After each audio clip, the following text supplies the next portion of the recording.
Ijazah Jokowi terus memanas, salah satunya pasca pernyataan resmi yang disampaikan Rektor UGM Ova Emilia pada 24 Agustus kemarin. Disebutkan dalam pernyataannya, Jokowi sebagai sarjana muda alumni UGM dengan dokumen ijazah otentik melalui proses akademik.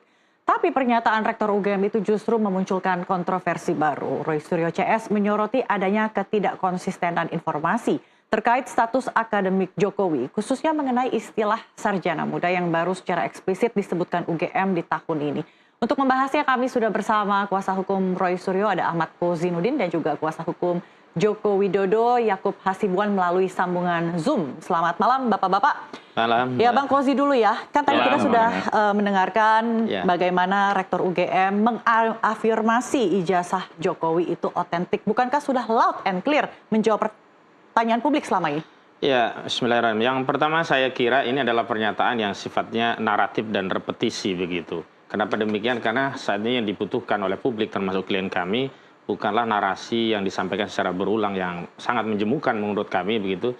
Tapi kebutuhan atas bukti yang bisa mengkonfirmasi bahwa benar Saudara Joko Widodo itu pernah menempuh pendidikan tinggi di UGM dan telah lulus sesuai dengan ketentuan.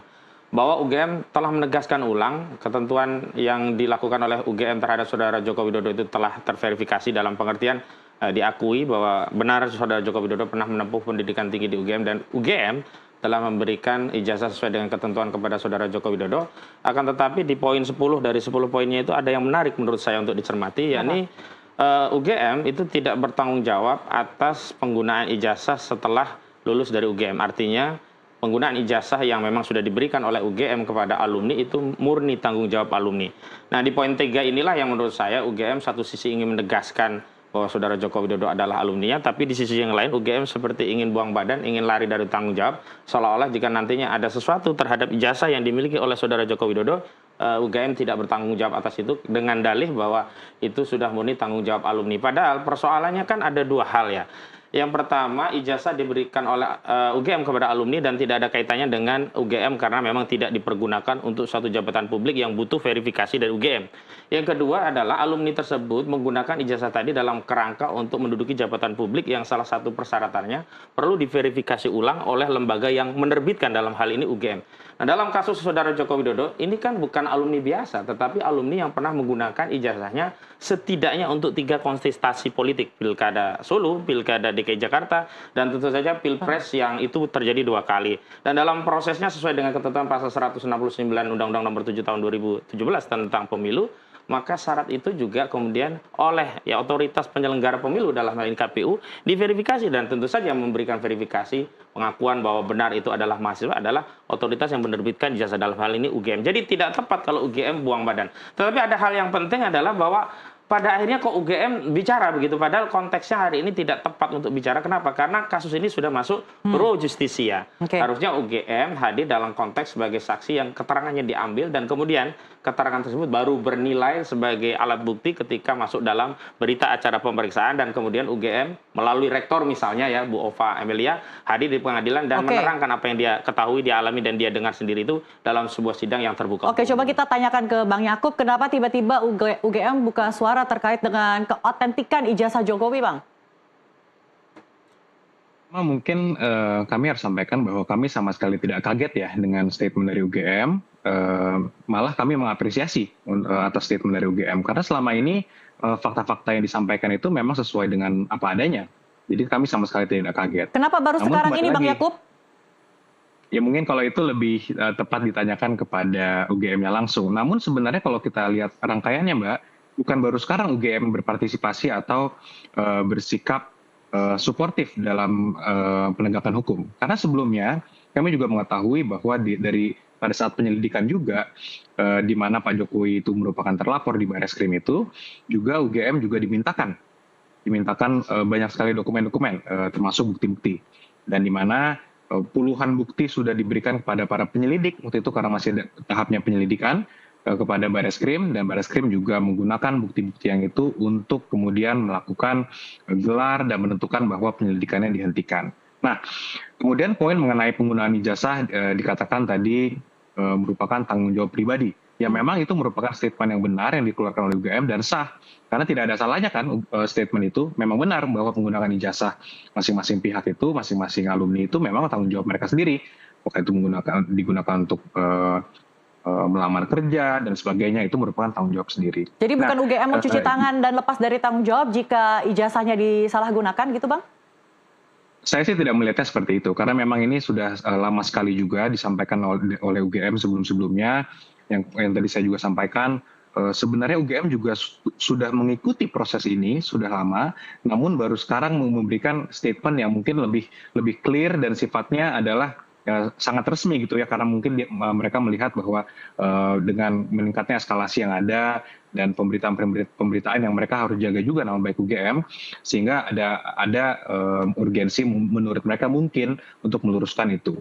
Nah, yang sebenarnya agak kami sedikit pertanyakan kan, dulu ketika UGM tidak berbicara itu dipermasalahkan. Loh, mana nih UGM sebagai yang lembaga ini kok tidak ada suaranya? Apakah jangan-jangan barulah ada beberapa tuduhan-tuduhan. Sekarang ketika UGM memberikan statement, memberikan fakta juga dipermasalahkan. Jadi kalau kami menilainya memang apapun yang dilakukan juga memang akan dipermasalahkan, sehingga kami juga ya tidak terlalu ambil pusing dan kami juga mempercayakan kepada proses yang sudah berjalan. Begitu. Ya, Bang Kozi, apakah ini cari-cari kutu aja, cari-cari masalah? Saya kira Sekarang statement itu sudah baru bernilai jika itu disampaikan oleh Universitas Gadjah Mada ya, atau setidak-tidaknya representasi dari UGM. Humasnya kah ataukah kuasa hukum UGM? Saya kira kuasa hukum Saudara Jokowi tidak memiliki nilai hukum meskipun dia punya perkara dengan melaporkan klien kami, tapi dalam konteks UGM ini, statement ini, apa yang diasumsikan oleh kuasa hukum Jokowi tidak punya nilai hukum, dan semua bisa kita katakan sebagai asumsi belaka. Dalam konteks asumsi itulah saya kira kita punya pikiran-pikiran yang terbuka untuk menganalisa apa sebenarnya yang terjadi terhadap UGM. Dan kalau kita kaitkan dengan lintas peristiwa, ini kan tidak lepas dari setelah klien kami menerbitkan buku Jokowi white paper di UGM yang sempat terjadi ya tindakan-tindakan yang tidak layak bagi insan sivitas akademika terhadap penemuan atau penelitian yang sifatnya intelektual, dan semestinya sebuah buku itu baru punya nilai ya dibantah dengan buku, bukan dibantah dengan sebuah statement yang rujukannya, referensinya justru dari podcast. Karena dari 10 poin yang disampaikan Prof. Amelia itu salah satu rujukannya adalah sebagaimana telah kami bahas dalam podcast. Ini kan lucu begitu. Jadi sivitas akademika apalagi sekelas UGM kok merespon suatu peristiwa yang ini butuh penalaran ilmiah. Nah, dalam konteks ya ijazah Saudara Joko Widodo palsu itu kan klien kami juga meneliti dengan terakhir menerbitkan buku. Setidak-tidaknya paling tidak UGM itu kan menerbitkan apa bukti-bukti begitu. Jangan kemudian mengadopsi cara berlindung Saudara Joko Widodo yang berulang kali tidak mau menunjukkan ijazahnya dengan dalih akan ditunjukkan nanti di pengadilan. UGM pun dalam 10 poin itu salah satunya hanya akan ya menunjukkan kepada otoritas yang berwenang. Pertanyaannya, apakah bermasalah secara hukum kalau itu ditunjukkan? Tidak. Yang kedua, bukankah kalau itu data UGM, pribadi bukan? Data pribadi kan? Bukan soal data pribadi atau tidak. Itu kan kalau soal data pribadi atau tidak itu kan masih debatable. Apalagi kalau kita bicara tentang skripsi. Skripsi itu bisa dilihat kok. Ditaruh di perpustakaan. Kalau itu pribadi, nggak mungkin ditaruh di perpustakaan. Dan sebelah jawaban dari UGM kan akhirnya bisa dipahami publik sebagai dalih misalnya soal tidak ditandatangannya skripsi. Oh, itu mungkin ada kelalaian dan seterusnya. Jadi masyarakat menjadi tambah curiga kenapa harus UGM yang memberikan klarifikasi itu. Harusnya UGM cukup diam dan biarkan kalau ini memang masalah Jokowi, UGM konsisten dengan statement awal, tidak perlu lagi mengklarifikasi. Dugaan saya ada otoritas yang lebih kuat di balik UGM yang memaksa seorang Ova Amelia harus bicara demikian. Dan ini yang menjadi konfirmasi bahwa justru di balik ijazah palsu ada orang besar itu bukan di pihak kami yang dituduh. Justru ada orang besar itu di balik laporan itu sendiri. Kenapa? Karena semestinya kalau laporan ini fair ya, dilaporkan sebagai warga negara biasa, tidak perlu ada pasal-pasal susupen yang tidak korelasi dengan pasal fitnah dan pencemaran. Kalau fokusnya 310 KUHP, 311 KUHP, atau setidaknya 27A Undang-Undang ITE yang itu berkaitan dengan menyerang kehormatan malu sarana ITE, ini masih relevan dengan konteks peristiwa yang diadukan oleh Saudara Joko Widodo yang dirinya merasa dihinakan sehina-hinanya, direndahkan serendah-rendahnya. Tetapi begitu muncul pasal 35 Undang-Undang ITE, pasal 32 Undang-Undang ITE, lagi ada 3 orang ikut melapor yang tadinya 5. Ada Andi Kurniawan, ada Maret Samuel Swekan, ada Lecumanan dengan pasal 160 KUHP, ada lagi 28 ayat Undang-Undang ITE. Ini kan menjadi jelek bagi publik. Oh, ternyata justru yang ada orang besar itu di pihak kubu mereka. Oke, Bang Yakub, apakah ada komunikasi antara Jokowi dengan pihak UGM sehingga ujuk-ujuk tiba-tiba UGM membuat podcast kemudian merilis statement? Tidak ada Mbak, artinya kalau memang UGM sekarang mengambil posisi bahwa mereka merasa perlu, ya tentunya itu kan merupakan hak UGM. Kembali lagi kalau kami melihatnya yang disampaikan UGM itu memang sangat jelas dan sangat berdasar. Termasuk semua membantah hal-hal yang selama ini banyak yang sifatnya mungkin sudah sangat simpang siur ya. Mengenai pembimbing itu juga dipatahkan, mengenai sarjana muda itu juga dipatahkan. Jadi semua yang disampaikan UGM ini bukan narasi, itu adalah fakta yang memang apa adanya seperti itu. Dan itu juga nanti kami juga cukup pede bahwa itu semua akan terungkap nanti di persidangan, sehingga ya nanti mungkin masyarakat juga bisa menilai di persidangan apakah memang benar itu fakta atau bukan. Nah, mengenai Jokowi White Paper atau buku yang eh, dikatakan sudah launching, ya itu kan merupakan hak mereka juga. Siapapun memiliki hak untuk membela diri dan menulis buku apapun ya silakan saja.